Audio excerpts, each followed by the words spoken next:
Pakistan cricket బోర్డుకు international cricket council ఒక గట్టి హెచ్చరిక చేసింది.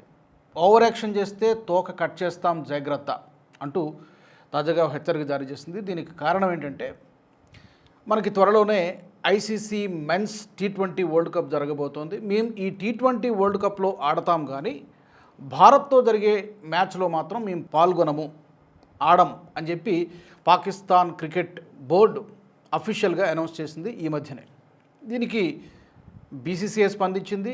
బీసీసీఐ తర్వాత ఐసీసీ కూడా స్పందించింది. దీనికి ఇదే జరిగితే కనుక చాలా తీవ్రమైనటువంటి పరిణామాలని ఎదుర్కోవాల్సి వస్తుంది జాగ్రత్త అంటూ కూడా పాకిస్తాన్ క్రికెట్ బోర్డుకు ఒక స్ట్రాంగ్ వార్నింగ్ ఇచ్చింది ఐసీసీ. మిగతా మ్యాచ్లన్నీ ఆడతాం, కానీ భారత్తో మాత్రమే ఆడం అని అనడం వెనక క్రీడలకు సంబంధించినటువంటి అడ్డంకులు ఏమీ కనిపించట్లేదు. దీనికి ముందే మనం ఒక వార్త చెప్పుకున్నాం. బంగ్లాదేశ్ క్రికెట్ బోర్డు కూడా మేము భారత్లో వెళ్ళి మ్యాచ్లు ఆడం అని చెప్పి బెట్టు చేశారు. చివరికి ఏం జరిగింది? బంగ్లాదేశ్ క్రికెట్ బోర్డును వేటు వేస్తూ, అంటే ఆ టీం ఆడకుండా ఈ T20 వరల్డ్ కప్కి పక్కన పెట్టింది ఐసీసీ. బంగ్లాదేశ్ జట్టు స్థానంలో స్కాట్లాండ్ జట్టును చేర్చడం జరిగింది. ఇప్పుడు పాకిస్తాన్ జట్టుకు కూడా అదే పరిస్థితి ఎదురు కాబోతోందా అంటే బహుశా పాసిబిలిటీ ఉంది. కానీ ఏమంటున్నారంటే ఈ మ్యాచ్ కూడా కొలంబోలో జరుగుతుంది. అది న్యూట్రల్ వెన్యూ. భారత్ గత చాలా సంవత్సరాలుగా పాకిస్తాన్తో మేము నేరుగా పాకిస్తాన్ వెళ్ళి క్రికెట్ ఆడడం అనేటువంటిది చాలా సంవత్సరాలుగా ముందు తీసుకున్నటువంటి నిర్ణయం. అదే స్టాండ్కి ఇప్పటికి కూడా కట్టుబడి ఉంది. బట్ పాకిస్తాన్ మనము కలిసి చాలా న్యూట్రల్ వెన్యూస్లో చాలా మ్యాచ్లు ఆడాం, కానీ ఇప్పుడు ఇది కూడా న్యూట్రల్ వెన్యూనే. కానీ పాకిస్తాన్ మేము భారత జట్టుతో కలిసి ఆడమని చెప్పి హెచ్చరిక చేస్తోంది. జరిగితే ఏం జరుగుతోంది అంటే కనుక ఐసీసీ నుంచి రావాల్సినటువంటి, పాకిస్తాన్ క్రికెట్ బోర్డుకు రావాల్సినటువంటి 300 కోట్ల రూపాయల వార్షిక ఆదాయాన్ని చెల్లించం. పాకిస్తాన్ కనుక అలా చేస్తే ఈ 300 కోట్ల రూపాయల ఆదాయాన్ని పాకిస్తాన్ క్రికెట్ బోర్డుకి ఇచ్చేటువంటి పరిస్థితి లేదు అని ఐసీసీ హెచ్చరించింది. దీంతో పాటు క్రమశిక్షణా చర్యలు కూడా తప్పకుండా ఉంటాయి.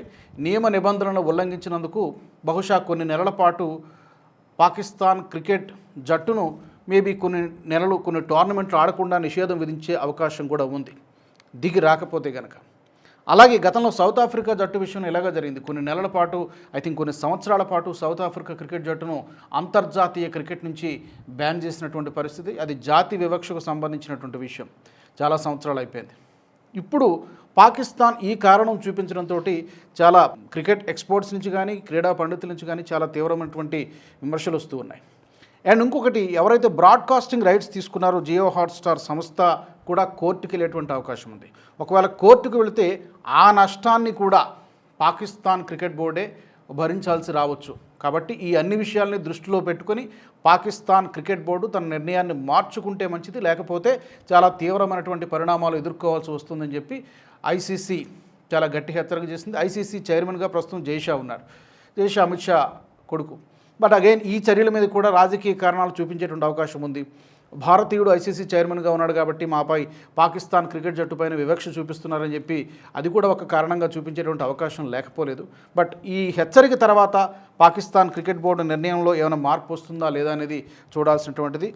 ఎవరికి నష్టం అంటే డెఫినెట్గా బీసీసీఐకి ఎలాంటి నష్టం లేదు, భారత క్రికెట్ జట్టుకి ఎలాంటి నష్టం లేదు. మ్యాచ్ ఆడకపోతే యాజ్ యూజువల్గా పాయింట్లు భారత్కే వచ్చేస్తే పాకిస్తాన్కి నష్టం జరుగుతుంది. రెండు, ఇంటర్నేషనల్గా కూడా రెప్యుటేషన్ దెబ్బతినేది ఎవరికంటే డెఫినెట్గా పాకిస్తాన్ క్రికెట్ బోర్డుకి, పాకిస్తాన్ క్రికెట్ జట్టు యొక్క రెప్యుటేషన్ డెఫినెట్గా దెబ్బతింటుంది. ఇంతకుముందు నేను చెప్పినట్టుగా ఈ రూల్స్ ఉల్లంఘించినందుకు డెఫినెట్గా దానికి ఆర్థికంగా నష్టం జరుగుతుంది, రెప్యుటేషన్ పరంగా నష్టం జరుగుతుంది. ఇంత నష్టం ఉందని తెలిసినా కూడా ఎందుకు ఇలా చేస్తున్నారంటే డెఫినెట్గా పాకిస్తాన్లో ఉన్నటువంటి ప్రైమ్ మినిస్టర్ కానీ, షహబాజ్ షరీఫ్ కానీ, లేదా పాకిస్తాన్లో ఉన్నటువంటి మొత్తం తానే ఉండి ముందుండి నడిపిస్తున్నటువంటి అసీం మునీర్ కానీ సలహాలు, సూచనలు, ఆదేశాలతోనే ఇది ప్యూర్లీ పొలిటికల్ డెసిషన్. ఇందులో క్రీడలకు సంబంధించినటువంటి నిర్ణయం ఎంత మాత్రమో కనిపించట్లేదు. బట్ డెఫినెట్గా ఇది పాకిస్తాన్కి బూమరాంగ్ అవుతుంది, బ్యాక్ఫైర్ అవుతుంది. మరి ఈ నిర్ణయం మీద కట్టుబడి ఉంటే మాత్రం బహుశా పాకిస్తాన్ని పూర్తిగా ఆడకుండా, ఈ ఐసీసీ వరల్డ్ కప్లో ఆడకుండా నిషేధం విధించేటువంటి అవకాశం కూడా లేకపోలేదు. చూడాలి ఏం జరుగుతుందో. మీ కామెంట్స్ని, మీ అభిప్రాయాలు కూడా తప్పకుండా ఈ పాకిస్తాన్ తీసుకున్నటువంటి ఈ నిర్ణయాన్ని మీరు ఎలా చూస్తున్నారు కామెంట్స్లో పెట్టండి. ఈ వీడియో మీకు నచ్చినట్టయితే లైక్ చేయండి, 10 మందికి షేర్ చేయండి. అలాగే కామెంట్ల రూపంలో మీ అభిప్రాయాలను మాతో పంచుకోండి. Nationalist hub group of channels ను సబ్స్క్రైబ్ చేసుకుని తెలుగునాట జాతీయవాద జర్నలిజాన్ని ప్రోత్సహించండి. ఈ వీడియో కింద ఉన్న బెల్ ఐకాన్ పై క్లిక్ చేయడం మర్చిపోవద్దు.